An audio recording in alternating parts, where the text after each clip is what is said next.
कई साल पहले एक छोटा लड़का शिकागो में एक संडे स्कूल में नियमित रूप से जाता था और जब उसके माता पिता शहर के दूसरे हिस्से में चले गए तब भी वह वहीं संडे स्कूल जाना चाहता था, भले ही इसका मतलब हर रविवार सुबह एक लंबा थकाऊ पैदल सफर करना हो। उसे पूछा गया कि वह इतनी दूर पैदल चलने के लिए क्यों तैयार है, जबकि वह अपने घर के पास के किसी संडे स्कूल में भी जा सकता है। उसने जवाब दिया, क्योंकि वहां वे लोग मुझसे प्यार करते हैं।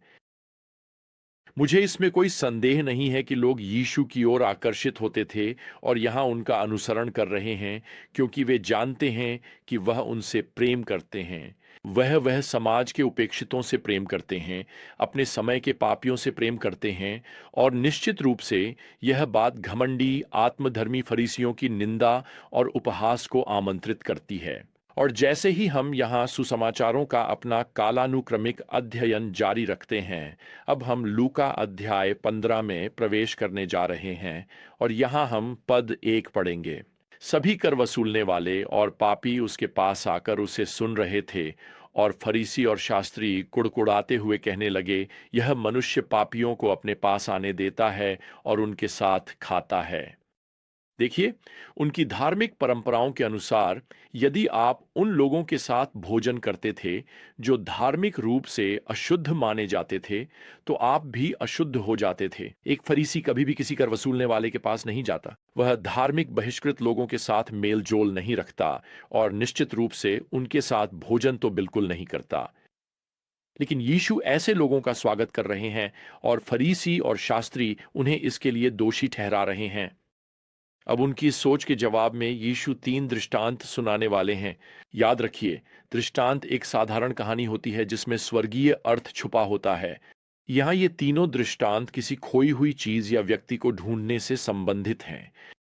हमारी आज की यात्रा में हमारे पास पहले 2 दृष्टांतों को देखने का समय है और पहला दृष्टांत एक खोई हुई भेड़ के बारे में है। पद 4, तुम में से कौन सा व्यक्ति जिसके पास 100 भेड़ें हों और उनमें से एक खो जाए तो वह उन 99 को खुले मैदान में छोड़कर उस खोई हुई भेड़ की खोज में नहीं जाता जब तक कि उसे पा न ले।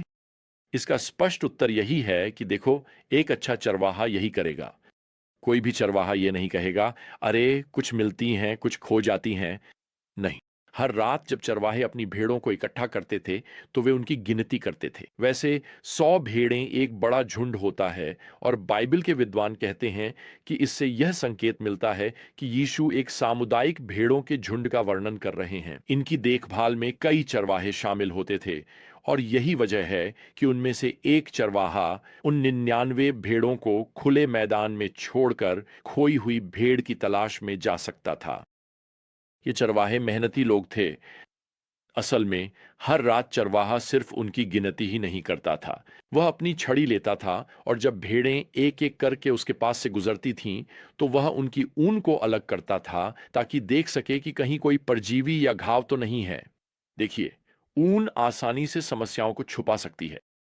आज जब हम कहते हैं कि किसी की आंखों पर ऊन डालना, तो हम एक ऐसा मुहावरा इस्तेमाल कर रहे हैं जो चरवाहों की दुनिया से आया है। तो यीशु यहां पद 5 में कहते हैं कि जब चरवाहा उस खोई हुई भेड़ को ढूंढ लेता है तो वह उसे अपने कंधों पर उठा लेता है और आनंदित होता है। असल में पद 7 इसे एक खोए हुए पापी के मिलने पर स्वर्ग में होने वाले आनंद से जोड़ता है। जैसा कि यीशु यहां कहते हैं, इसी तरह एक पापी के पश्चाताप करने पर स्वर्ग में और भी अधिक आनंद होगा। अब यीशु दूसरी दृष्टांत सुनाते हैं। यह एक खोए हुए सिक्के के बारे में है। यहाँ पद 8 में वह एक महिला का वर्णन करते हैं जिसने अपनी 10 में से एक सिक्का खो दिया है। इस संस्कृति से परिचित विद्वान सुझाव देते हैं कि ये सिक्के उसकी शादी के दहेज का हिस्सा थे और अक्सर इन्हें गहनों के रूप में सिर पर पहनने के लिए बनाया जाता था। तो इस सिक्के का भावनात्मक महत्व बहुत अधिक है, इसलिए प्रभु कहते हैं कि वह पूरा घर झाड़ू लगाएगी और उन दिनों में आम लोगों के घरों की मिट्टी की फर्श पर भूसा और सरकंडे बिछे होते थे। वह मूल रूप से भूसे के ढेर में सुई खोजने जैसा काम कर रही है। इसलिए वह सब कुछ झाड़ू लगाएगी और फिर उस ढेर को छानेगी जब तक कि उसे वह सिक्का न मिल जाए। अब जब उसे सिक्का मिल जाता है तो यीशु यहाँ पद 9 में कहते हैं, वह अपनी सहेलियों और पड़ोसियों को बुलाती है और कहती है, मेरे साथ आनंद मनाओ क्योंकि मैंने वह सिक्का पा लिया है जो मैंने खो दिया था। आप देख सकते हैं, यहाँ यीशु स्वर्ग में एक पापी के उद्धार होने पर होने वाले आनंद का उदाहरण दे रहे हैं। अब यह वह बात है जिसे फरीसी नहीं समझते। वे सोचते हैं कि जो पापी खो गया है वह बेकार है। उनका रवैया था जैसे कि अच्छा हुआ छुटकारा मिला। असल में यीशु के समय के रब्बी यह सिखाते थे कि जब कोई पापी मरता है तो परमेश्वर आनंदित होता है। यीशु यहाँ सिखा रहे हैं कि जब कोई पापी उद्धार पाता है तब परमेश्वर पिता आनंदित होते हैं।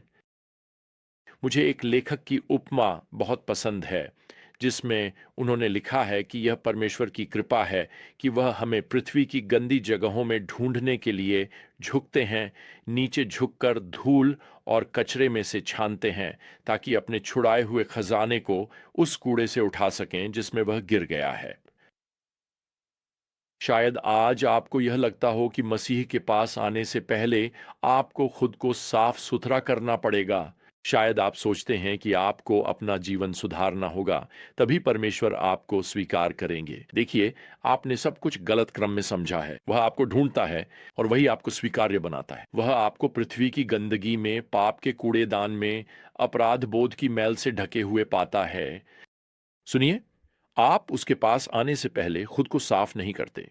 आप उसके पास आते हैं और वह आपको शुद्ध करता है। असल में अपनी बाकी की जिंदगी में जानते हैं वह क्या करेगा? वह आपको साफ करता रहेगा, आपकी धूल झाड़ता रहेगा और फिर एक दिन आप पर और आपके भीतर उसका काम पूरा हो जाएगा। आप महिमा से भर जाएंगे और हृदय, आत्मा और मन से पूर्ण हो जाएंगे जब आप प्रभु की उपस्थिति में प्रवेश करेंगे।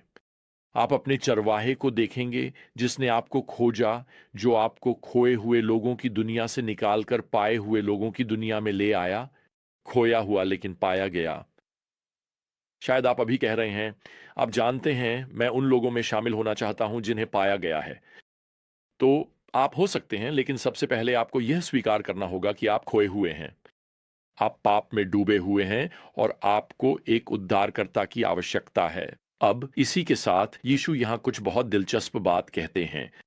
यहाँ वह जैसे स्वर्ग के पर्दे को थोड़ा सा हटाते हैं, जैसा कि वह पद 10 में कहते हैं, ठीक वैसे ही मैं तुमसे कहता हूं, एक पापी के पश्चाताप करने पर परमेश्वर के स्वर्गदूतों के सामने आनंद होता है। यीशु वही बात दोहरा रहे हैं जो उन्होंने पहले पद 7 में कही थी कि एक पापी के पश्चाताप करने पर स्वर्ग में आनंद होता है। यहाँ वह कहते हैं कि स्वर्गदूतों की उपस्थिति में आनंद होता है। करीब 100 साल पहले जे नॉटसी रायल ने अपने अद्भुत सुसमाचारों पर टिप्पणियों में यह उल्लेख किया था कि यीशु इस सत्य को दोहराते हैं ताकि हमारे अविश्वास को शांत कर सकें। देखिए, हम इस पर विश्वास ही नहीं कर पाते। यह सच है, लेकिन कल्पना कीजिए, स्वर्ग का परिपूर्ण आनंद भी कुछ क्षणों के लिए और अधिक बढ़ जाता है। बस एक पल के लिए इस बारे में सोचिए। स्वर्ग का परिपूर्ण आनंद भी कभी कभी और अधिक बढ़ जाता है। क्यों? क्योंकि जो खो गया था वह मिल गया है। एक पापी का उद्धार हुआ है। अब यहां आमतौर पर यह व्याख्या की जाती है कि स्वर्गदूत भी परमेश्वर के साथ मिलकर उत्सव मना रहे हैं। मुझे इसमें कोई संदेह नहीं कि स्वर्गदूत आनंदित हो रहे हैं और प्रभु निश्चित रूप से हैं, लेकिन यीशु यहां यह नहीं कहते। अगर आप ध्यान से देखें तो वह कहते हैं स्वर्गदूतों के सामने आनंद है। शाब्दिक रूप से वे उत्सव मनाने वाले नहीं हैं, वे उत्सव को देख रहे हैं। तो सवाल यह है कि उत्सव कौन मना रहा है? खैर, इसका उत्तर देने के लिए हमें थोड़ा पीछे जाना होगा। बाइबल हमें बताती है कि जब भी कोई विश्वासी मरता है, उसकी आत्मा तुरंत प्रभु के पास पिता के घर चली जाती है। वही स्वर्ग है।